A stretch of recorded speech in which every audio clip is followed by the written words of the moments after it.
Muy bien, Vero, muchas gracias por esta invitación. Bueno, ahora sí, los recibimos, les damos los buenos días, la bienvenida a Gerardo Caetano, a Ricardo Piñeirúa, porque están presentando ya esta librería, es la reedición de Uruguay en los mundiales, ahora actualizado con este polémico Mundial de Qatar. Bienvenidos a los dos. Muchas gracias por la invitación. Y que además incorpora Rusia, porque esto fue escrito hasta Rusia. Hasta Rusia. Y fue de cara a ese mundial. La primera pregunta era vinculada a eso, ¿no? ¿Qué se agrega a este trabajo que han venido haciendo?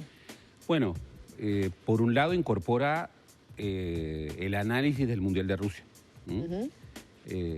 La primera edición llegaba hasta el 2018 y dejaba ahí. Incorpora todo lo extraordinariamente polémico, que está vinculado con este Mundial que no debió ser en Qatar. Con todo lo que sabemos que ocurrió, 6.500 por lo menos trabajadores fallecidos, un régimen teocrático que violenta los derechos humanos más básicos. Sí, que habla de corrupción, ¿no? Bueno, el origen, la ilegitimidad de origen. Y que ahora quienes cometieron esos actos de corrupción Blatter salen a decir que no debió realizarse ese mundial. Blatter, que reflexionó mucho en Blatter esos parece años. que reflexionó mucho y 12 años después dice que no debió realizarse. Bien, pero el mundial es un festival de la globalización. Acá se incorporan miradas nuevas, además del análisis del Mundial del 2018 en Rusia, en donde salimos quintos. No le dimos mucha importancia, pero salir quinto en un Mundial, una gran cosa.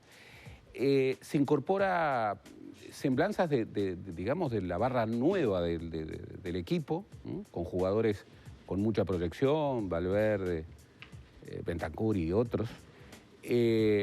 Y también algunos otros textos. Ustedes recuerdan, el libro tiene un formato muy ágil, con textos de distintas plumas. Y no es necesario empezar por el principio, ¿no? Tiene múltiples entradas. Un juego de caja china. Eso es un poco la idea. Y entre los nuevos textos que se incorporan, hay un texto precioso sobre el asadito, con el cual se cierra, de un historiador uruguayo que trabaja en París, Luis Jalabert. Hay un análisis formidable con una encuesta a propósito de los uruguayos y el fútbol. Hay un análisis de Fernando Mayorga, un sociólogo boliviano, sobre el tema de la celeste. Su cuadro boliviano es el Aurora, que también es celeste. Ahora, hay distintos capítulos. ¿Cómo se prepara ese abordaje, no? ¿Cuáles son esas miradas que entendieron tenían que estar incorporadas en esta nueva edición? Bueno, para recordar las que ya estaban también. ¿Sabés lo que pasa? ¿Sabés lo que pasa? Lo mío fue bastante sencillo porque... Ahora viene la parte que me da para adelante. Pero eso habla muy bien. Venía el prócer y toda la gente del 13-0. A ver, profe. No, la característica más importante que tiene el libro es que el libro es, como decía Gerardo, es como que si fueran cajitas, ¿no? Pero tiene una estructura en la cual por grupo de mundiales, ¿no? Se hace un estudio del contexto internacional, de cómo fue la participación de Uruguay, cómo fue el mundial, cómo se llegó a ese mundial, dónde se jugó, los estadios, cuántas entradas se vendieron, cuánta gente lo miró por televisión. Hay una cantidad de información que se va dando por cada mundial. Está también la mirada de cómo eso nos refleja como sociedad, ¿no? También. Y eso me parece muy interesante. Entonces, claro, la idea del libro, lo que tiene, por lo menos me parece a mí, es que vos tenés toda la información, pero también tenés después la mirada sobre los aspectos sociales, de la mirada de lo que son los jugadores o lo que es el fútbol para los uruguayos. Y entonces en el libro lo que se incorporó primero que nada fue Rusia, también un adelanto de Qatar, que el anterior no lo tenía, porque el anterior no tenía un adelanto de Rusia. Llegaba hasta donde habíamos terminado la participación. Las nuevas figuras, ¿no? Que decía Valverde, Bentancur, Darwin Núñez creo que también está. Cambió la dirección técnica también. El cambio de dirección técnica. Hay una nota a Tavares.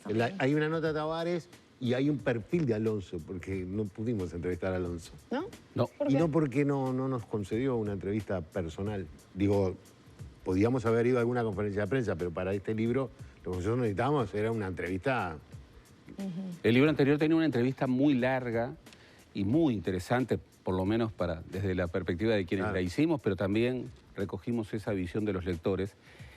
Una entrevista muy larga, cargada de eso que está en el libro, que no solamente la táctica, los temas más estrictamente futbolísticos, sino eso otro maravilloso que está atrás de un deporte, de la relevancia del fútbol. Hay un abordaje, por ejemplo, en la transmisión de valores, me imagino, que proporcionó el maestro Tavares en todo su proceso, ¿no? Incorporando también ese intercambio generacional, pero hay cierto quiebre cuando asume la dirección técnica Diego Alonso, inevitable. Que de hecho en estos últimos días Valverde hizo algunas declaraciones que levantaron un poco de polvareda, ¿no? En torno a la forma de juego, a las ganas que se transmitían, todo eso de alguna manera queda implícito así en las líneas que se pueden leer. Es probable, sí, porque hay hay miradas nuevas que se incorporan al libro que tienen que ver con... El libro tiene mucho sentimiento también, en el sentido de que hay muchas cosas que aparecen en el libro que están escritas por gente que escribe con sentimientos. Sí, no es solamente información ni análisis duro y puro. Hay pluma también, hay sentimiento y hay pluma. Y emoción. Te vas a encontrar con que hay algunas semblanzas que comparan las viejas figuras de nuestro fútbol, del 24, del 30, del 50, con las figuras actuales. Hay un trabajo ahí de Rómulo Martínez Chelo que es formidable. Siempre está esa polémica en torno a nos hizo bien o nos hizo mal el 30, el 50. El libro encara ese asunto, y lo encara desde, yo creo que una apertura filosófica que estuvo muy presente en el ciclo Tavares. Tavares vislumbró algo que me parece muy importante. Todo el ciclo Tavares es una reconciliación de la selección uruguaya de fútbol con la sociedad, con la gente. Realmente lo que vimos a partir del 2010 y aún antes, y que todavía está entre nosotros, esa compenetración de la sociedad, de los niños, de los jóvenes, de los veteranos, estuvo fundada no en un azar, sino en una visión que tenía una carga filosófica importante. El fútbol entre nosotros es forjador de mitos, forjador de sabiduría popular, forjador de filosofía cotidiana, forjador de mitos, de reconstrucción de fábulas con figuras con una proyección gigantesca. Y Tavares, a lo largo de todo su ciclo, siempre dijo que la historia gloriosa del fútbol uruguayo, lejos de ser un lastre, era una gran fuente de inspiración y que había que recuperar genuinamente esa continuidad que se había roto. Eso que está en la primera edición del libro ahora está mucho más consolidado. ¿Por qué? Bueno, porque en aquella ocasión se recuperó que aquello de la garra charrúa que ganábamos a las patadas, que jugábamos con los dientes apretados, no era así. Que la gran generación del 24, 28 y del 30 y Maracaná era una generación virtuosísima, que jugaba muy bien y que competía con grandes equipos. Primero, en la década de los 20, el fútbol más virtuoso del mundo estaba en Uruguay. En los años 50 emergía Brasil, pero Uruguay competía con... No competía los por ejemplo, pienso, ¿no? En situaciones como la del 50 en Brasil y demás, el pienso siempre es fundamental para el fútbol, el hacer las pausas necesarias a veces cuando sentís que el rival te está pasando por arriba. Y me parece que hay como cierta inteligencia aplicada al deporte, que muchas veces cuando los rivales tal vez sean superiores, hay que pensar cómo plantar, qué fortalezas utilizar dentro de un partido, todo eso. ¿Qué es la garra? ¿Qué es la llamada garra? Bueno, por eso mismo digo, eso se ve reflejado a lo largo de la historia del Uruguay. Absolutamente, y eso el maestro Tavares lo reconstruía de esta manera. Hay que recuperar una continuidad. Hay que recuperar, toda aquella forja de hitos muy importantes. En el Complejo Celeste, a partir de la iniciativa de Tavares, había imágenes sobre momentos estelares del fútbol uruguayo. Y hasta la propia reconstrucción del complejo como un lugar de convivencia, Pero por supuesto. ¿no? ¿Qué pasa con esa continuidad? Porque hubo una disrupción. El maestro Tavares salió de una forma y no de otra. Y bueno, está Alonso, hay jugadores de esa continuidad que veíamos a Suárez el otro día, entrevistado por Rafa Cotelo, la importancia personal que tuvo Tavares en su vida, en su carrera, y eso se nota en esa generación que ya es su último mundial. Hay una continuidad de eso, hay un quiebre. Y ahí veremos. Yo creo que en realidad la continuidad se va a determinar no por la presencia del técnico, sino por la política que aplique la Asociación Uruguaya de Fútbol con respecto a la selección. Porque en realidad si uno se pone a mirar todos estos jugadores que forman hoy parte de la nueva generación, si se quiere llamar, son todos jugadores que pasaban por las selecciones juveniles.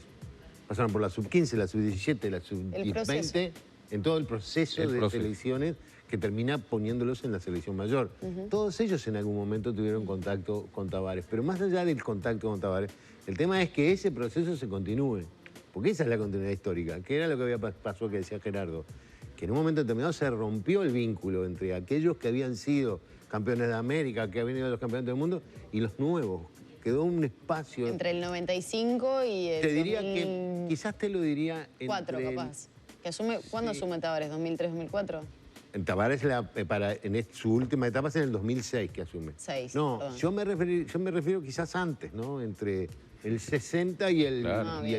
Entre el 55... No, pensé que entre la última Copa América no, y esa ruptura es la ruptura en la pérdida de relación entre aquellos que habían sido campeones mundiales, que fueron a Suiza y hicieron un gran mundial, y después las nuevas generaciones. Eso quedó todo destruido. Lo que tenemos hoy es una continuidad. El tema es que se aplique, ¿no? A partir de ahora que, bueno, no sé si Alonso será el técnico que continuará, no sé si a Alonso le interesa ese trabajo, porque ese es otro trabajo. Bueno, que eso se sostenga. Si eso se sostiene, el proceso que se inició con Tavares se va a mantener. Si eso se corta... 2 minutitos, un poquito más. Sí. Tal vez una visión de lo que se espera para Uruguay de cara a este mundial. Pero ¿no? Maggie, si me permitís, me gustaría hacer una breve referencia al último capítulo agregado que tiene que ver con cómo somos los uruguayos con el fútbol y cerramos con los pronósticos o con el análisis. Porque bueno, hacen tienen datos, ¿no? De investigación sobre cómo somos los uruguayos con esos intangibles que vienen con el fútbol. Interés por el fútbol de la población uruguaya en 2022, 36% mucho, 24% algo, 17% poco, 22% nada. También está la identificación que las personas tienen con el fútbol, con la selección y no tanto con sus clubes. ¿Qué intentaron hacer con estos datos? Bueno, ese es un texto de Cardarello y Porsekansky que incorpora, bueno, preguntas importantes que hacen al lugar del fútbol en la sociedad uruguaya en una encuesta ómnibus, en una encuesta larga, que es una encuesta ómnibus, una encuesta que tiene 100 preguntas y que tú, para evitar que te digan lo obvio, vas incorporando preguntas sobre un mismo tema, pero no seguidas, sino separadas. Allí surgen cosas muy relevantes. Por ejemplo, la enorme trascendencia simbólica que el fútbol tiene en la sociedad uruguaya. Incluso ese vínculo con un pasado de gloria, por lo general los pasados de oro son los mitos más conservadores. Es la idea de lo mejor que nos puede volver a pasar es... volver exacto a lo que había. Volver a ser. Que bueno, ya no eso podría ser nunca. Eso es horrible y mucho más en una sociedad de cambio como esta. Sin embargo, y eso vuelve a estar consolidado en el libro, y hasta en esta peripecia, que va más allá de los resultados, Tavares encontró la forma de recuperar aquella continuidad. Esa continuidad no puede superar el drama cósmico, el conflicto cósmico de cualquier partido, que es se gana, o se pierde, o se empata a veces, pero eso no está asegurado. Ahora, si tú trabajás con mirada larga, sabés que el Uruguay no puede jugar de otra manera a cómo se juega en el mundo, si haces un proceso en donde, bueno, Valverde estaba desde los 15 años, en conocimiento de los procesos de selecciones. Lo primero que hizo Tavares fue un proyecto de selecciones. Si eso continúa, y bueno, se habrá recuperado una continuidad y los resultados vendrán o no, seguramente vendrán, pero siempre desde una perspectiva de racionalidad.